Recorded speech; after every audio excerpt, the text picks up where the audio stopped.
Hello,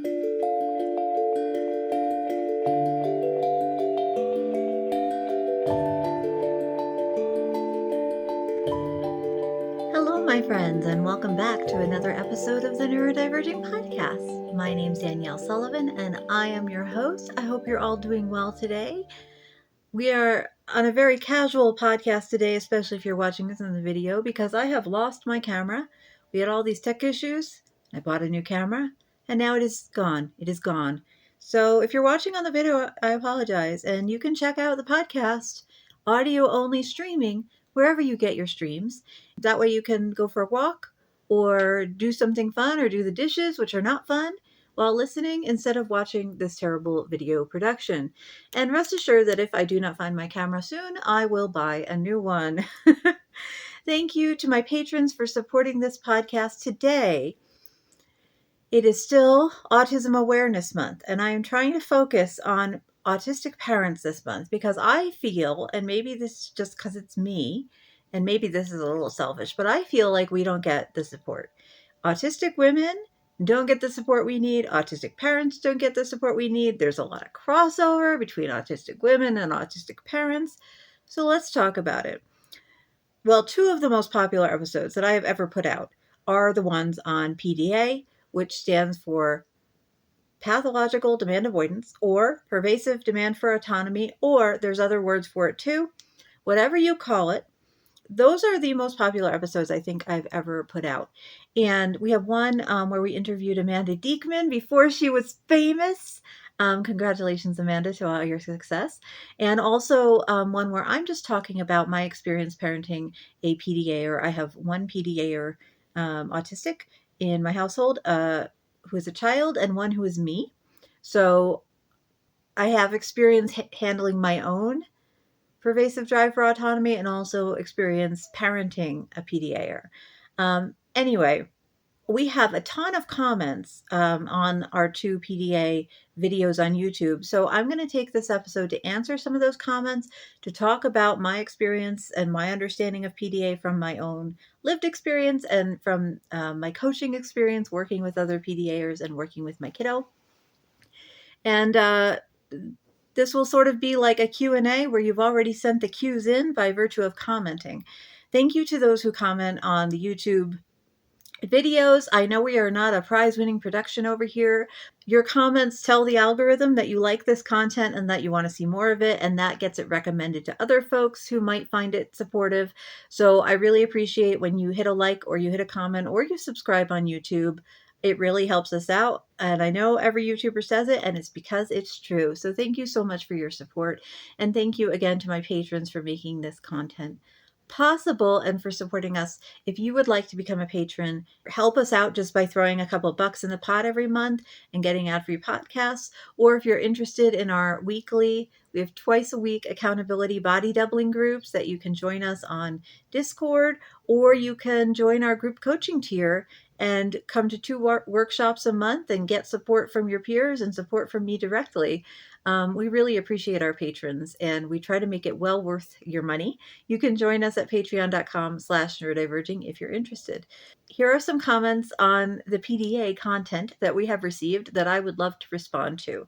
So first of all, I would just want to say, when I was reviewing all these comments to try to select which ones I could answer in a 30-minute podcast, so many folks are experiencing PDA, have children with PDA, are self-identifying as PDA, and so many people are saying, first of all, that they appreciate hearing from other PDAers. So if you are one, put your voice out there so other people can find you. But second of all, that it's really hard to find resources for PDA. So I just straight up at the top of this want to give you a couple of resources off the bat in case you are new or you have not found these and you're looking for stuff. First of all, Amanda Diekman, who we did interview before she was big. She has a fantastic book, and I'm not just saying this. It's a really good book. It's called Low Demand Parenting. I'll put a link to that below. It is a practical guide to parenting in a way where we are not putting excessive demands on our kids or on ourselves. And it is really aligned with a lot of the ways that I think about parenting. And, there's ways that we are different humans, but it's a really good resource. And it's available in most libraries now. It's pretty popular. You can get it in ebook or in paperback, so you can check that out.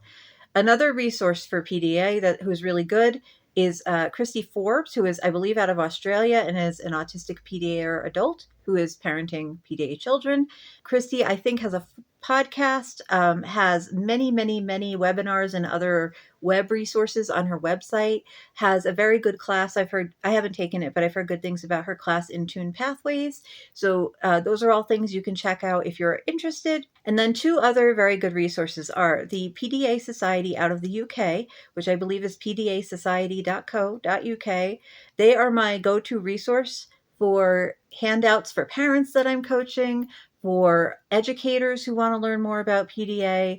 They have a lot of resources from PDAers ourselves that are written by PDA children and PDA adults about our own experiences, and I just really appreciate them. And then the other good resource that is up and coming is that the US now has a PDA society run by Diana Gould. I hope I'm saying their last name correctly. And that is, I believe, at pdasociety.com. And they also have some good resources on PDA that you can find. They're all really fantastic folks with a depth and width of experience, and all come at PDA from slightly different angles, which I find helpful when I'm trying to get the grasp of new material. All right, let's dig into these comments. Okay, so there was one comment just 2 weeks ago from time of recording that says, I remember a health visitor said my son is very controlling. And I wanted, even though there's not a question here, I wanted to respond to this because I think that a lot of us get this judgment from outside people who don't really know us or our kids, that our kids are controlling us. And in some ways they are, but I want to talk about why. So PDA is a name for a constellation of traits that seems to be associated with autism, might be associated with trauma, might be associated with lots of things, but we don't really have like a biological understanding of where exactly PDA comes from my perspective. What we do know though is that when your nervous system is dysregulated, people become more rigid, we become more black and white thinkers, and we become more controlling because we have more fear about our environment and what's going to happen to us, right? When our nervous system feels dysregulated, we are scared. We feel threatened. And when you feel threatened, you definitely want to take control of your circumstance so that you can stop feeling unsafe. So, PDAers, many of us seem to be like my experience with my daughter, for example, is that I'm pretty sure she was born a PDAer. Like maybe some folks can acquire a sensitive nervous system, but some people are definitely born with more sensitive nervous systems. And for those folks, that, interest in controlling what the parent does, what the environment is like, what the food on their plate looks like, and all those things, that interest comes from a nervous system dysregulation that is grounded in a feeling of not being safe. And so when we see children or even adults who are PDA or who are self-identify that way, who are quote unquote very controlling, what we're really seeing is somebody who does not feel like they're in a safe environment, that they can trust the people and the place and the environment around them. And I think it's really important to approach, especially children, with this idea that kids are always doing the best they can with the tools they have. And if you see a child who looks very controlling, you shouldn't jump to conclusions about it being the parent's fault or the parent's not modeling appropriately or the parent's not teaching appropriately. What we need to remember is that black and white thinking and that rigidity and that over wanting too much control of a situation comes from anxiety, comes from a dysregulated nervous system. So when we see a child who is quote unquote controlling, we don't want to focus on that child being rude or forceful or stubborn or disrespectful or any of these other judgy words that we throw around for kids. We want to focus on the fact that the nervous system is dysregulated, and we want to offer that child and that parent strategies to support nervous system regulation, to support anxiety, both top down and bottom up. Right. And so a lot of us get these comments that like our kids are controlling or that we're being pushovers or whatever. And like, no one's a perfect parent, right? There's always ways we could improve. But realistically, when you see a kiddo who is behaving like that, that behavior is telling us kiddo doesn't feel safe. And so we have to approach them the same way we approach anybody else who doesn't feel safe. And that's what I want to say about that. And I'm so sorry that you had this experience, and I wish it was an uncommon one. I hope that we're moving towards a future where it is less common to have that kind of thing happen. Another comment says, I think that my 8-year-old granddaughter has undiagnosed autism and PDA. My son and daughter-in-law are trying to use authoritarian type discipline, and it is just destroying their family life. I wish I could find a way to tell them about PDA without offending them. Any suggestions? Okay, so there's a lot to unpack here. First of all, I just want to say thank you for being an advocate for your granddaughter, whether she's autistic or not. Stay on her side as much as you can. Having people speaking as someone who grew up without an autism diagnosis and was identified later, the people in my life who really accepted me for who I was, who didn't try to force me to be different and to mask and to suppress my stimming and all that stuff, those people are people I still trust today. And the people who could not respect me or who kept trying to push me into different molds are people I really no longer have relationships with. So my first thing to say would just be to try to support your granddaughter the best you can, even if her parents are not supporting her. Just be there for her. And you're already doing an amazing job, and she will already be much better off than she would be without you. The second thing I'll say is that, unfortunately, I mean, I'm sure you're aware of this, but the autism label still comes with a lot of stigma attached to it, right? And a lot of people just don't know enough about autism to not be afraid of it.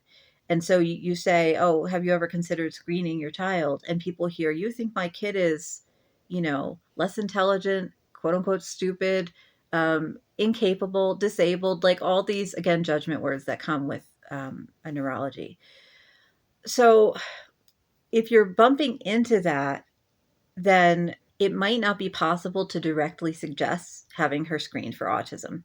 And honestly, I don't know how to say this in a non-depressing way, but as a female-ish person and a person with a daughter, it's really hard to find qualified practitioners who will effectively screen girls for autism, unless they have very obvious to the outside autistic traits. Most girls fly under the radar. And so even if you are able to get her assessed somehow, you might not get the diagnosis that would actually help.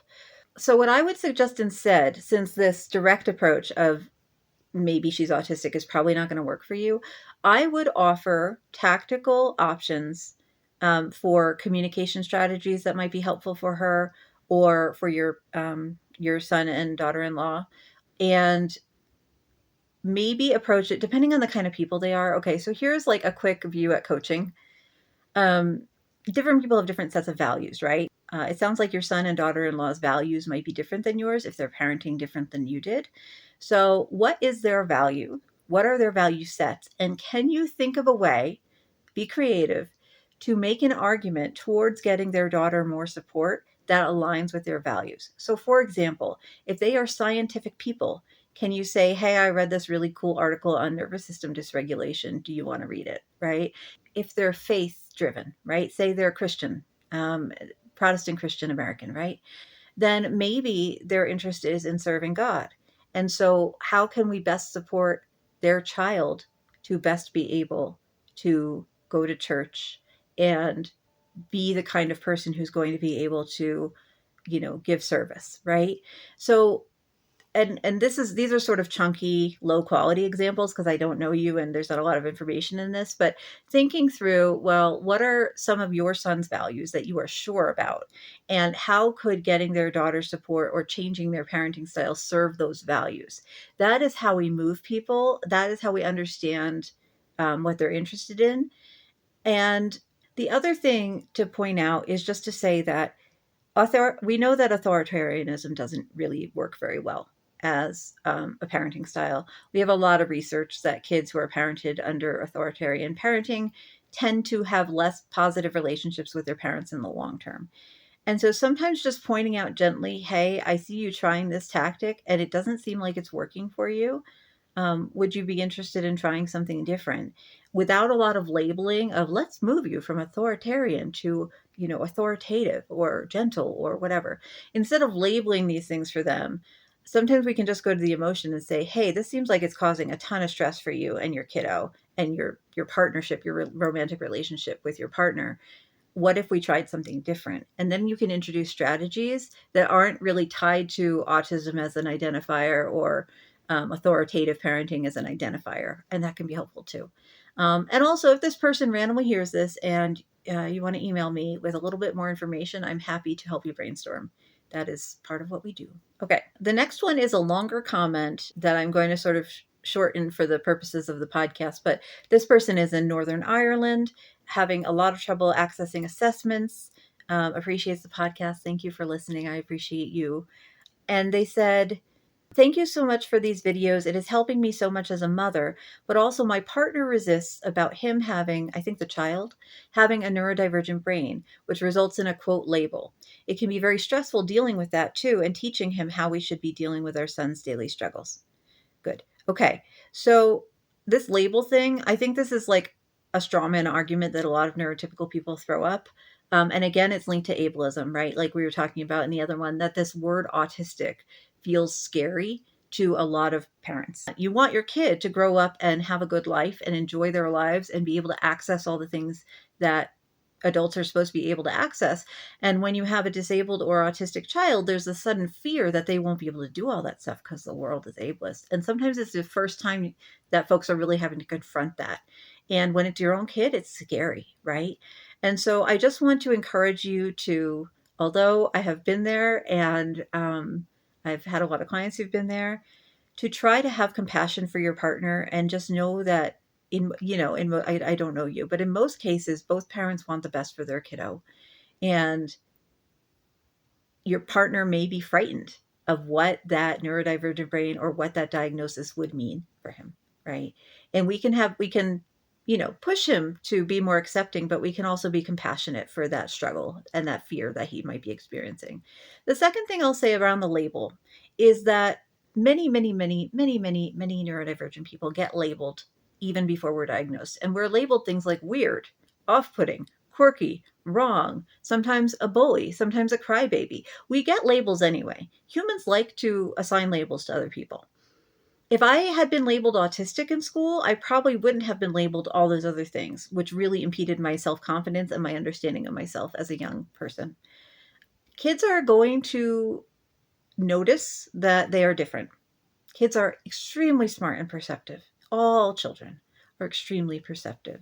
That's part of their job growing up. They have to pick up on so many things from adults. Their brains are sponges. Your kiddo, and you might know this. I'm saying this, you can show this to your partner if you want. Your kiddo is going to know they're different.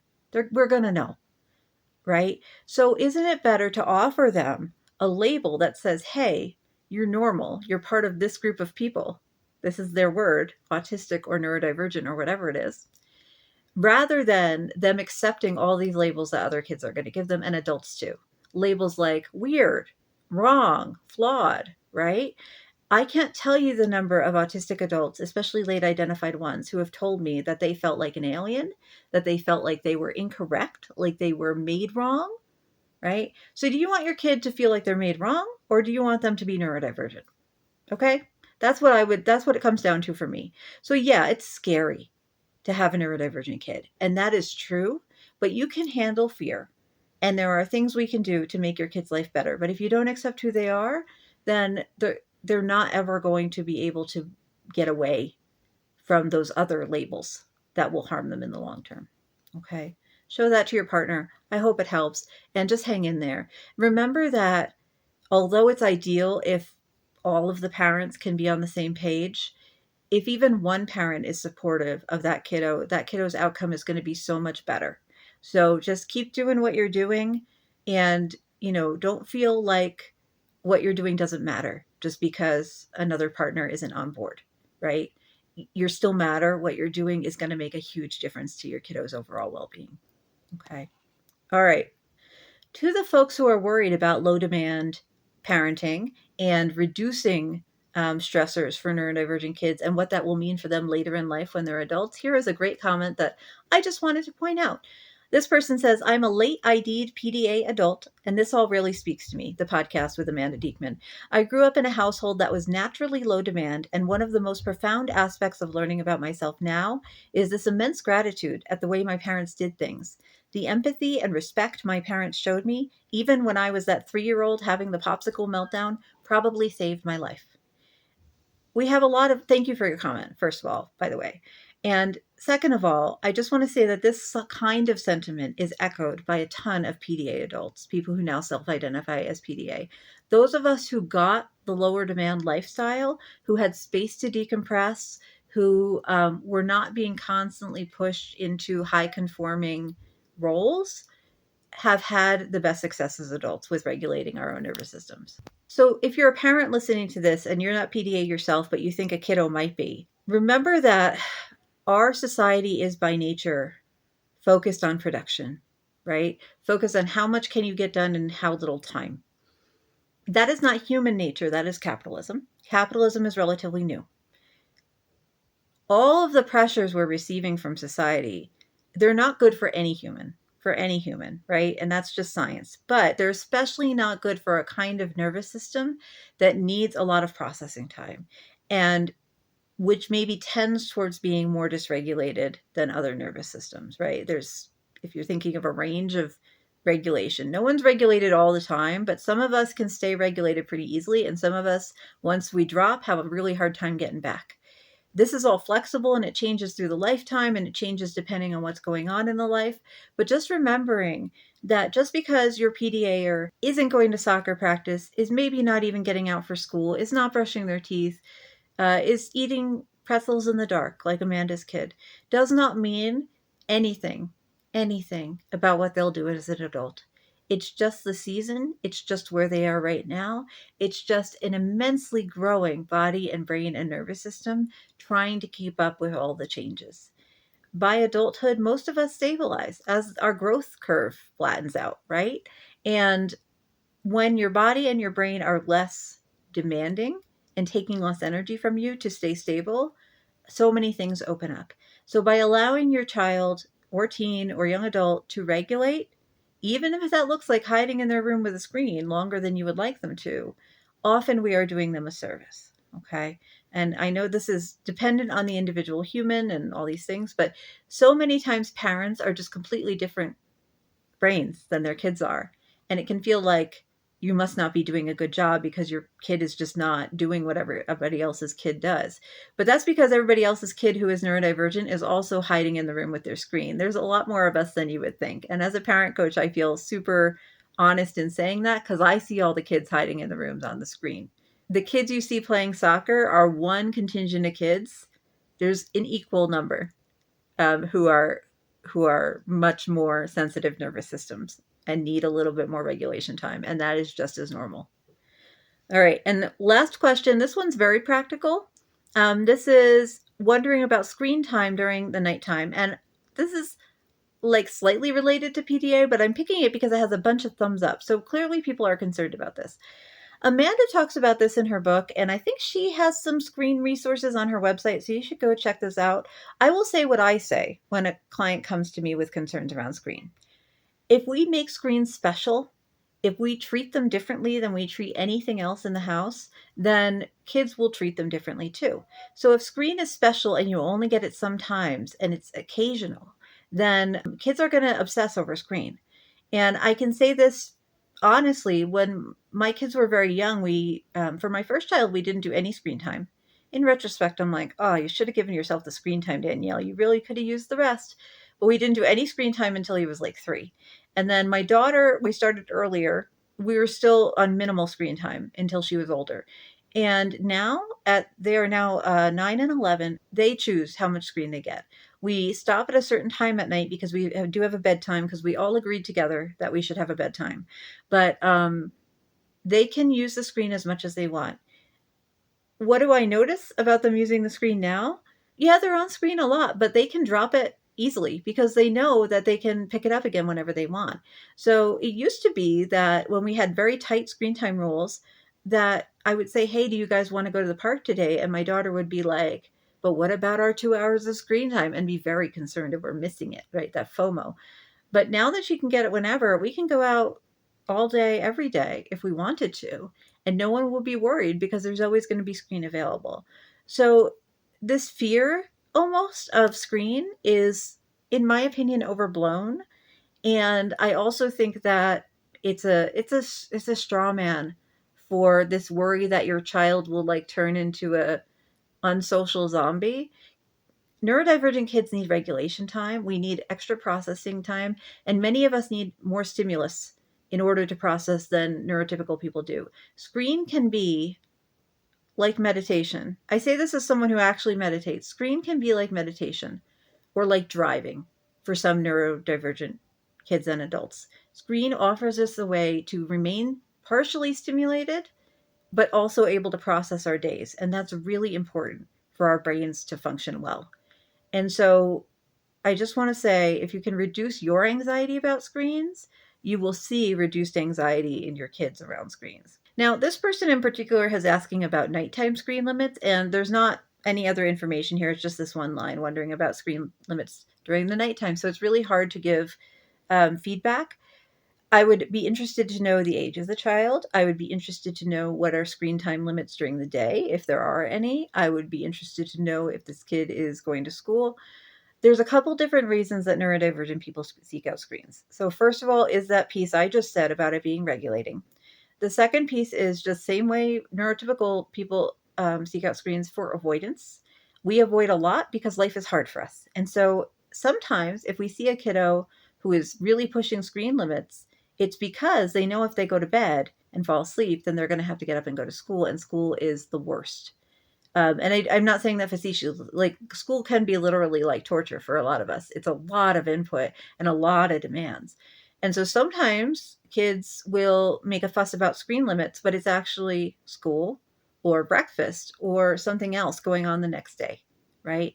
Sometimes screen time during the night can be the same way adults do bedtime procrastination, because we don't want our time of autonomy to end.